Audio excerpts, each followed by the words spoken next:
everyone, assalamu alaikum, namaste, sat shri akal. Welcome back to your on YouTube channel. This is me Saima Pirzada and you're watching Saima Pirzada Reaction channel. तो guys कैसे हैं आप लोग? आज हम लोग देखने वाले हैं मेजर गौरव वारिया जी को after so long time on Pakistani channel and उससे पहले इनकी एक मतलब उन्होंने कहा था ट्वीट किया था कि मैं पाकिस्तानी चैनल्स को पर नहीं आऊँगा और मैं किसी से कोई बात नहीं करूँगा। तो उसके बाद अब तकरीबन ऑलमोस्ट इस बात को भी 1 ईयर हो चुका है। तो उसके बाद अब अपेयर हो रहे हैं ऑन पाकिस्तानी यूट्यूब चैनल्स पर जो कि एक अच्छी बात है। और मुझे लगता है कि पाकिस्तान की ट्रेड जब से स्टार्ट हुई है तो उसके बाद से जो है वो मुझे लगता है मेजर साहब ने भी सोचा कि स्ट्राइक कर छोड़ दूँ पाकिस्तान के चैनल्स के ऊपर। सो आ जाता हूँ, लेट्स स्टार्ट द वीडियो। यहाँ पर साजिद तरार नज़र आएंगे और उनके साथ साथ जो है वो मेजर गौरव वारिया जी और कमर चीमा जो है हमें एक ही इस वीडियो में दिखने वाले हैं। तो लेट्स स्टार्ट द वीडियो। तीनों की कन्वर्सेशन सुनते हैं। टॉपिक जो है वो पाकिस्तान का है जिस पे बात की जा रही है कि ट्रेड के ऊपर। आपको पता ही है कि अभी रिसेंटली ट्रेड के ऊपर बात स्टार्ट हो रही है और उस पर जो है वो शहबाज शरीफ के आने के बाद ट्रेड को स्टार्ट करने की बात की गई है। तो बहुत ही इंटरेस्टिंग सा वीडियो होने वाला है कि पाकिस्तान के साथ ट्रेड इंडिया को करनी चाहिए कि नहीं करनी चाहिए या फिर क्या इसमें रोल होगा दूसरी कंट्रीज़ का भी। So let's start the video. Original video का लिंक आपको नीचे डिस्क्रिप्शन में मिल जाएगा, सो आप वहाँ से देख सकते हैं। सो वीडियो अच्छा लगे लाइक कीजिएगा, शेयर कीजिएगा एंड सब्सक्राइब नहीं किया सब्सक्राइब भी कीजिएगा। या तो खान साहब पूरी इंडिया से ट्रेड बंद कर देते कि साहब हमें इंडिया से कुछ लेना देना ही नहीं है जब तक 370-35 से आप बहाल नहीं करते, हम भारत से बात नहीं। उन्होंने ये नहीं बोला, उन्होंने बोला दवाइयां ले लो बाकी सब चीजें मत लो। ये तो आधी अधूरी बात हो गई ना। और जहां तक ट्रेड की बात है, ट्रेड तो हो रही है इंडिया पाकिस्तान में, दवाइयां जा रही हैं। जब बाजवा साहब is interested, what is the hurdle? वो हर्डल क्या है? वो हर्डल हमने पिछले सालों में जो फसल बोई थी वो कट रही है।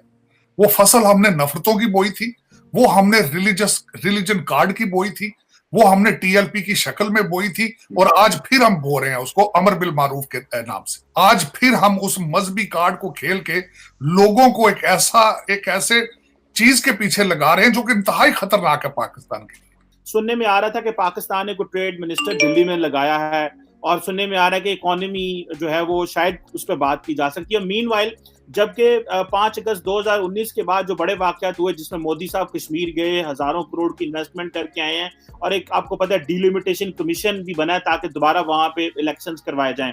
और जबकि हमें यह भी पता है कि ग्लोबल आइसोलेशन है पाकिस्तान की कश्मीर के इशू को लेकर के कि जिन ममालिक से हम नॉर्मली जाके पैसे ले कश्मीर पे बात करते थे, आज हम उनसे पैसे ले रहे हैं।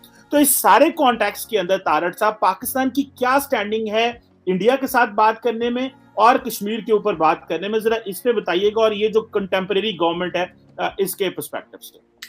चीमा साहब, मैं हमेशा एक बात कहता हूँ, आज फिर मैं ये कहना चाहूंगा, कहते हैं हर चीज चेंज हो सकती है, पड़ोसी तब्दील नहीं हो सकती। और आपने 70-75 साल में कई तजर्बे किए हैं भारत के साथ रिलेशनशिप में, कश्मीर इशू पर आपने कई तजर्बे किए हैं। आज की गवर्नमेंट जिसकी आप बात कर रहे हैं, जिसके पास कहा जा सकता है कि आज ईवान में उनके खिलाफ कोई अपोजिशन ही नहीं है, उनकी पॉलिटिकल क्रेडिबिलिटी नहीं है, उनके पास पॉलिटिकल कैपिटल नहीं है, लेकिन इसके कॉन्ट्रेरी मैं ये कहूंगा कि बात शुरू करने में कभी कोई मेरा बातचीत डायलॉग स्टार्ट होना चाहिए। और उसमें दूसरा ये है कि स्टेक होल्डर हैं, बाजवा साहब हैं, एस्टेब्लिशमेंट है और वो इस वक्त they are interested in having a fair relationship और गुड रिलेशनशिप विद इंडिया। और उसमें ये देखें कि डायलॉग शुरू करने में लूज क्या करना है, आपने कुछ भी लूज नहीं करेंगे आप। अब अगली हुकूमत आएगी किसी अच्छे मैंडेट के साथ, ये जो मैंडेट भी लेकर आती है, मेरे ख्याल में उसमें भी भारत के साथ डायलॉग नंबर 1 प्रायोरिटी होनी चाहिए। उसकी वजह है कि we are living in 21st century. जबानी कलामी कह देने से कि गुर्बत के खिलाफ जिहाद करेंगे या गुर्बत के खिलाफ निकलें दोनों ममालिक, इससे बात नहीं चलेगी, आपको उसकी तरफ स्टेप्स लेने पड़ेंगे। कश्मीर के ऊपर भी जो आप बात कर रहे हैं उसमें भी डायलॉग होना चाहिए। ये बिल्कुल अपने आप को आइसोलेट कर लेना और बातचीत ही ना करना कि जी जब तक फलां चीजें ना मानी जाएं उस वक्त तक हम डायलॉग ही नहीं करेंगे। 21st सेंचुरी ये जो सेंचुरी है इस इकोनॉमी और अंडरस्टैंडिंग की सेंचुरी होनी चाहिए। इस दौर में लोग जंगें कर करके थक चुके हैं, फिर भी आके टेबल पे बातें खत्म होती। मेरे ख्याल में डायलॉग शुरू करना चाहिए इस गवर्नमेंट को भी और आने वाली गवर्नमेंट को भी डायलॉग रखना चाहिए, ट्रेड को खोलना चाहिए। ट्रेड जरूरत है दोनों ममालिक की, बिल्कुल मैं इस पे एग्री करता हूं। इस वक्त और मैं बिल्कुल इस बात कहूंगा कि भारत खासकर इस वक्त ट्रेड में जिस तरह कई आईटी की टेक्नोलॉजी में काफी आ चुका है आगे, मेडिसिन में उनकी ऑलमोस्ट मोनोपोली है, Pakistan need to start having benefits out of it versus के आप बिल्कुल एक घटी पिटी चीजें लेकर 21st सेंचुरी में भी आप उसको एक तनकीद बराए तनकीद या फिर उसको एक आप नफरतों का दौर मेरे ख्याल में खत्म होना चाहिए, तभी आसूदगी शुरू होती है। लेकिन मैं I am in a favour of dialogue with India, I am in a favour of dialogue on Kashmir issue, और मैं समझता हूं कि that is the only solution for both countries to have a good relationship with each other. बिल्कुल ठीक है। अच्छा, मेरे सिर्फ आपसे इस बात पर सवाल करना है कि ये जो एक क्वेश्चन आ रहा है कि पाकिस्तान, ये आया है जी कि शायद पाकिस्तान जो है वो इंडिया से ट्रेड पे बात करना चाह रहा है, एक पॉइंट हो गया। एक तो ये बताइएगा हमें कि कितनी को इस हवाले से ये कोई ऑप्शंस हैं। दूसरा, क्या इंडियन गवर्नमेंट जो है एक फ्रेश मैंडेट वाली सरकार से बात करना चाह रही है कि वो शहबाज शरीफ साहब से बात करना में आप समझते हैं वो कंफर्टेबल होंगे? क्योंकि ये जो एक गवर्नमेंट है ये तो एक इंटरनल मसाइल में गिरी हुई है जो हमें जो नजर आ रहा है यहाँ पे। आप इस गवर्नमेंट को कैसे देखते हैं कि क्या जो एक फ्रेश मैंडेट 2023 के इलेक्शन के बाद जो है वो आपकी इंडिया की डिमांड हो सकती है कि पाकिस्तान से बात होनी चाहिए, जिस तरह एक बड़ी ऑपोजिशन जमात जो कि इमरान खान साहब पहले हुकूमत में होते थे अभी ऑपोजिशन में चले गए हैं, वो इतना प्रेशर, उनसे भी भारत ने बात नहीं की। तो आप क्या समझते हैं इंडिया के अंदर क्या एपिटाइट है कि इसको किस तरह आगे लेके जाया जा सकता है, और शहबाज शरीफ को कितना पावरफुल वजीर आजम समझा जा रहा है, या कि आप समझते हैं कि कोई भी बात करे हमें इससे कोई इतराज नहीं है? कोई इस गवर्नमेंट के हवाले से आपके पास अगर कोई ऐसा कोई पर्सपेक्टिव हो इंडिया में जो आपसे शेयर करें? जी, इसके पहले कि मैं सवाल का जवाब दूं, चीमा साहब, मैं आपको ये कहना चाह रहा था कि जो खास तौर से पाकिस्तानी भाई बहन सुन रहे हैं हमारे, 2-2.5 साल से इमरान खान साहब ने बोला था कि इंडिया से हम कोई बात नहीं करेंगे। तो जाहिर सी बात है, जब आपने कोई बात नहीं करी तो फिर कश्मीर के ऊपर भी बात नहीं हुई। इसमें घाटा किसका हुआ और फायदा किसका हुआ? आप अगर कश्मीर के बारे में आपको नहीं बात करनी है, आप 100 साल मत करिए। इंडिया के लिए तो अच्छा ही है ना, मत बात करिए कश्मीर के ऊपर। जो तारर साहब ने बोला ना अभी, तारर साहब ने भी एक न्यूट्रल होके, not as a Pakistani American but as a neutral citizen of this world, Tarar साहब ने जो बात बताई, आपके देखिए, आपको जब भी कोई चीज सॉर्ट आउट करनी है आपको बातचीत करनी पड़ेगी। मैं ये नहीं कह रहा, जैसे आपने ट्रेड का हवाला दिया, अभी आपने बोला कि ट्रेड, तो दिल्ली में अभी एक मिनिस्टर फॉर ट्रेड पाकिस्तान ने बोला है कि हम इनको लगा रहे हैं, किसी साहब का नाम भी था उसमें, तो हम लगा रहे हैं इनको। अब देखिए, बात यह है ना कि ट्रेड होगी तो आपकी बातें 10 किस्म की होंगी, राइट? अगर आप कुछ भी नहीं करेंगे तो फिर तो कुछ भी नहीं होगा। Then you can just sit down, आप भी, you can twiddle your thumbs and we can twiddle our thumbs, फिर तो ऐसे चलता रहेगा। इसमें एक और चीज है कि जहां तक आपने ये बोला कि किससे बात करनी चाहिए, देखिए, इंडिया इज, ये जो बातचीत का सिलसिला बंद करा था, ये खान साहब ने बंद करा था। इंडिया की तरफ से मोदी माफ कीजिएगा, मोदी जी ने बंद नहीं करा, ये खान साहब ने बंद करा सिलसिला। तो ये तो पाकिस्तान की तरफ जिसने बंद करा है ताला, वही चाबी तो उसी के पास है, हमारे पास तो नहीं है। हम तो नहीं कह सकते कि साहब आप हमसे बातचीत करिए। और जहां तक ट्रेड की बात है, ट्रेड तो हो रही है इंडिया पाकिस्तान में, दवाइयां जा रही हैं इंडिया से पाकिस्तान। शहबाज शरीफ क्या कह रहा है कि अगर आप दवाइयां ले रहे हो इंडिया से या दवाइयां खरीद रहे हो इंडिया से, तो गेहूं भी खरीद लो, चावल भी खरीद लो। देखिए ना, खान साहब ने भी क्या करा कि आधी आधी चीजें करी। या तो खान साहब पूरी इंडिया से ट्रेड बंद कर देते कि साहब हमें इंडिया से कुछ लेना देना ही नहीं है, जब तक 370-35 से आप बहाल नहीं करते हम भारत से बात नहीं। उन्होंने ये नहीं बोला, उन्होंने बोला दवाइयां ले लो, बाकी सब चीजें मत लो। ये तो आधी अधूरी बात हो गई ना। तो ये चीज है। आखिरी चीज जो मैं समझता हूं, मैं ये नहीं कह रहा कि न्यू दिल्ली में पॉलिसी मेकर्स ऐसा समझते हैं, बट एटलीस्ट पब्लिकली ऐसा नहीं समझते वो लोग। बट प्राइवेटली मेरी जो 2-3 लोगों से बात हुई है, these are retired people, but these are people who are very senior and these are people जिनको सरकार के बड़े अफसर और बड़े डिसीजन मेकर सुनते हैं बड़ी इज्जत के साथ। मैं उनका नाम नहीं लूंगा, बट चीमा साहब आपकी और मेरी उनके बारे में बात हो चुकी है। ऐसी एक हल्के पिछले 2-3 साल से फीलिंग आ रही है भारत में, और वो होगा नहीं कभी, बट ये बड़ी स्ट्रॉन्ग फीलिंग है कि there is only one reliable person in Pakistan and that is general Bajwa. अब मैं पता नहीं, मुझे इसका लॉजिक समझ में नहीं आया, बट दे आर सेइंग कि ही is the only person who talk sense. और जो इस्लामाबाद सिक्योरिटी डायलॉग्स हैं 3 साल से, जनरल कमर जावेद बाजवा की एक एक लाइन को यहां पे डायसेक्ट करा गया है, उनकी टोन को, उनकी बॉडी लैंग्वेज को, वो किस तरीके से बैठे थे, उन्होंने क्या बोला है, एक एक चीज यहाँ पे लोगों ने, जो लोग इस पे नजर रखते हैं, थिंक टैंक से, उन्होंने डायसेक्ट करी है। एंड देखिए, बात तो करनी है तो शहबाज शरीफ साहब से ही बात होगी, बाजवा साहब को थोड़ा ना फोन उठा के कोई बात करेगा, because that is how it is in a democracy, right. But यहाँ पे बहुत ज्यादा एक स्ट्रॉन्ग फीलिंग आ रही है among certain quarters in Delhi and very influential quarters in Delhi, that पिछले 3-4 साल में हमने पाकिस्तान से जो constant and consistent voice of sanity जिसको कहते हैं, मुझे नहीं पता था कि मेरे जिंदगी में, मेरे जीवन में एक दिन आएगा जब मैं ऐसी चीज बोलूंगा आपके प्लेटफॉर्म पे, बिकॉज फॉर मी ऑल्सो, मैं बोल रहा हूं, मुझे थोड़ा सा अजीब सा ही लग रहा है, because he is the chief of the Pakistan army. और जाहिर सी बात है चीमा साहब, let's not beat around the bush, Pakistani army हमारे लिए दुश्मन फौज है और उनके लिए हमारी इंडियन आर्मी दुश्मन फौज है। And General Qamar Javed Bajwa is the commander of an enemy army, and General Manoj Pandey is the commander of the enemy army for you. But the fact of the matter is कि सिर्फ General Bajwa हैं who in Pakistan today is talking sense, who is talking like a statesman. बाकी ये मुझे कहना नहीं चाहिए आपके प्लेटफॉर्म पे, बट बाकी लोग तो ऐसे बात करते हैं जैसे गली मोहल्ले की। अभी मैंने शहबाज गिल साहब का एक वीडियो देखा है कि कुत्ते के गले में पट्टा बांध, यार आप कैबिनेट मिनिस्टर रह चुके हो, आप बहुत सीनियर हो, आप मतलब you are a very senior person, आप ऐसी बातें करेंगे तो आप तो बिल्कुल एक जानवर के साथ इक्वेट कर रहे हैं, यू नो, ऑपोजिशन पर या जो रूलिंग, ऐसा नहीं है।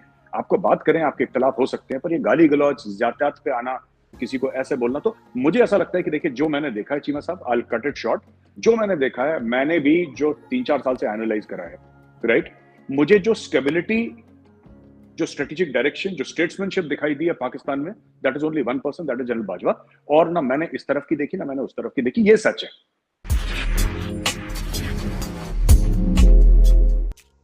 ये हमारा आज का वीडियो, जो कि साजिद तरार जी और मेजर गरवालिया जी, बहुत ज़बरदस्त कन्वर्सेशन रही, पीसफुल तरीके से। आई विश कि इस तरह की कन्वर्सेशन जो है, वो डिबेट जो है, वो आई थिंक होनी चाहिए ऑन टीवी, न्यूज़ चैनल्स पर भी होनी चाहिए। लेकिन न्यूज़ चैनल पर तो हमेशा हमें खिचड़ी देखने को मिलती है, जो एक दूसरे की सुनते नहीं है, बस अपनी ही सुना रहे होते हैं, और ऐसा लगता है जैसे सारे ही डंडे लेकर आ गए हैं लड़ाई करने के लिए, एक दूसरे का सर फाड़ के ही जाएंगे। तो एनीवेज, आज के वीडियो में भाई ट्रेड के ऊपर साजिद तरार जो कह रहे हैं कि भाई पाकिस्तान को जो है वो बात करनी चाहिए, बात से ही बात होती है, खामोश रहने से नहीं होता। आप सारे मुंह बनाकर बैठ जाओ, ऐसा नहीं है कि आपके मामला हल हो जाएंगे, मुंह बनाकर हल नहीं होते, बात से बात करने से ही हल होते हैं। तो भाई मेजर गौरव जी ने भी इस बात पे एग्री किया, और मुझे लगता है कि पाकिस्तान को अपने रिलेशन बेहतर बनाने की ज़रूरत है भारत के साथ। 370 जब हटा तो पाकिस्तान में जो इमरान खान की गवर्नमेंट थी उस टाइम पर, तो उन्होंने हर चीज़ को बंद करवा दिया, इंडिया के साथ बाइकआउट कर दिया, जिसमें ट्रेन का सिस्टम हो गया, वहाँ पर यात्रा का सिस्टम हो गया, या फिर मतलब कि हर लिहाज से इकोनॉमिकली हम बिजनेस के हिसाब से देख लें, या फिर कोई भी मतलब कोई रिलेशन रखने को ही तैयार नहीं है एक दूसरे के साथ। तो 370 हट गया, ठीक है, वो एक अलग मैटर है, उसको आप उस पॉलिटिक्स के हिसाब से ही आप सॉल्व करें, क्योंकि वो एक अलग मैटर है। बट ट्रेड को बंद करना, विजिटिंग वीज़ा को बंद कर देना, और एक दूसरे से बिल्कुल ही कट ऑफ होके रह जाना, ये एक सॉल्यूशन नहीं है। और बिल्कुल सही कहते हैं साजिद तरार के, भाई आप किसी कंट्री के साथ रिलेशन ख़त्म करने की कोशिश कर लो, लेकिन मैं ये समझती हूँ कि भले वो ये बोल रहे हैं ना कि रिलेशन ख़त्म करके बैठ जाओ, लेकिन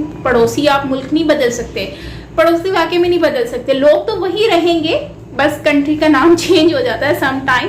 और वो इस तरह से होता है कि अगर कोई वॉर हो जाती है तो उसमें फिर चेंज हो सकता है, पॉसिबिलिटी है। तो जैसे यूक्रेन और रशिया का मामला चल रहा है, तो अब रशिया जो है वो अगर जीत जाता है तो यूक्रेन को अपने अंडर में करके तो भाई रशिया का पार्ट बन जाएगा, यूक्रेन का नामो निशान मिट जाएगा। ऐसा ही होता है ना, लेकिन पड़ोसी लोग नहीं चेंज होते। तो मैं यही कहना चाहती हूँ कि पाकिस्तान और इंडिया के इस वक्त इस तरह का रिलेशन है कि जैसे भाई भाई आपस में लड़ाई करके बैठे हुए हैं, लेकिन कभी ना कभी इनको सुलह तो करनी पड़ेगी, क्योंकि बात सुलह की है, दोस्ती की है। एक घर में आप सपोज दैट कि रह रहे हो, तो कभी भी आप लड़ाई कितनी टाइम तक रख सकते हो, कभी ना कभी आपको बात करनी ही पड़ेगी। सो इन शॉर्ट मैं यही कहूँगी कि आप लोग हमारी दोनों कंट्रीज़ को अपने आप को एक दूसरे के साथ कनेक्ट करने की ज़रूरत है, अच्छे ताल्लुकात बनाएं और दुनिया को ये साबित करें कि भाई हम लोग आगे बढ़ के हम सबको दिखा सकते हैं कि हम लोग कुछ कर सकते हैं। ये हेट करना, नफ़रत करना, इससे कुछ भी नहीं होना। प्यार से, मोहब्बत से रहेंगे, इसमें हमारा भी फ़ायदा है, उनका भी फ़ायदा है। इकोनॉमिकली अगर हम देखें, पाकिस्तान ऑलरेडी बहुत डूब चुका है। माइट भी ये दूसरा श्रीलंका ना बन जाए पाकिस्तान अनफॉर्चुनेटली, लेकिन आई बिलीव कि अगर पाकिस्तान अपनी थोड़ी सी चीज़ों को सही कर ले तो हम इस डूबती हुई नैया को पार करा सकते हैं, हम तैरा सकते हैं। लेकिन उसके लिए हमें थोड़ा सा हमारे पॉलिटिक्स जो है उनको फोकस करना होगा पाकिस्तान के ऊपर, इकोनॉमी के ऊपर, कि हम कहाँ लैग करे हैं, हमारा क्या मिस्टेक्स हो रही हैं, हमें ट्रेड किसके साथ सही से करनी चाहिए। और बाकी ये कोई हल नहीं है कि हम अपने ट्रेड को बंद कर दें, इकोनॉमिकली सिस्टम को मतलब डाउन करते जाएं सिर्फ इसलिए कि भाई 370 हटाओ, लगाओ दोबारा से, ऐसा नहीं होता। आप पॉलिटिक्स का मामला है उसको अलग रखो, आप सीखो दुनिया से, कि हम लोगों को सीखने की ज़रूरत है कि भाई चाइना और इंडिया का रिलेशन किस तरह का है बॉर्डर पर, लेकिन उसके बावजूद उनकी ट्रेड का सिस्टम क्या चल रहा है, अभी तक कंटिन्यू है। भले कुछ भी हो जाए, उन्होंने हर चीज़ को एक अलग लेवल पे रखा हुआ है, जो कि बहुत ही ज़बरदस्त चीज़ है और मुझे ये बात बहुत उनकी पसंद भी है।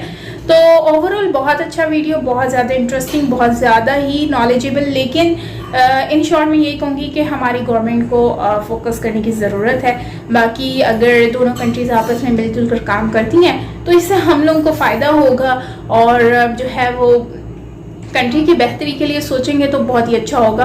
और बाकी नफ़रत फैलाने वाले फैलाते रहेंगे, और लोग तो खुश हो रहे होंगे ना, यूरोपियन कंट्रीज़ तो खुश हो रहे होंगे, सही है, भारत और पाकिस्तान पड़ोसी मुल्क हैं, इन लोगों को लड़ते रहने दो, उनका तो फ़ायदा है, हम लोगों को हमारा क्या जाता है, उनकी चीज़ें बिक रही हैं, हम लोग जो हैं हम लोग आपस में लड़ी जा रहे हैं। भाई हम आपस में खुश रहते कर भी हम बहुत कुछ कर सकते हैं। तो गाइज़ यही चीज़ बस अंडरस्टैंड करने की ज़रूरत है। अभी ट्रेड स्टार्ट हो रहा है, बिल्कुल अच्छी बात है, और मैं ये शुरू से चाहती थी कि ट्रेड पाकिस्तान का स्टार्ट दोबारा से हो, ताकि भारत के साथ पाकिस्तान के एटलीस्ट, देखो जब आप थोड़ा सा कदम बढ़ाते हो ना तो आपकी आहिस्ता आहिस्ता चीज़ें सेट होती हैं। अब ट्रेड स्टार्ट होगा, शुरू से ही था, वैसे मेडिसिन का तो था ही, लेकिन अब जो है वो कंटिन्यूसली और भी बहुत सारी चीज़ों का ट्रेड चलने वाला है भारत के साथ पाकिस्तान का। तो मुझे लगता है इससे हमें बहुत फ़ायदा होगा। माइट भी शुगर अगर हम एक्सपोर्ट करते हैं, जो है वो एक्सपोर्ट नहीं इंपोर्ट करते हैं हम वहाँ से, तो उससे भी हमें बहुत ज़्यादा फ़ायदा होगा भारत से, और कॉटन वगैरह बाय करेंगे उससे भी हमें बहुत ज़्यादा फ़ायदा होने वाला है। तो गाइस आपका क्या कहना है इसके बारे में, ज़रूर शेयर कीजिएगा कमेंट सेक्शन में, मुझे अच्छा लगेगा। बाकी मिलते हैं नेक्स्ट वीडियो के साथ, तब तक के लिए अपना ख्याल रखिएगा। Till then take care, bye bye. मेरे चैनल पर नहीं हुआ तो सब्सक्राइब करना बिल्कुल मत भूलिएगा।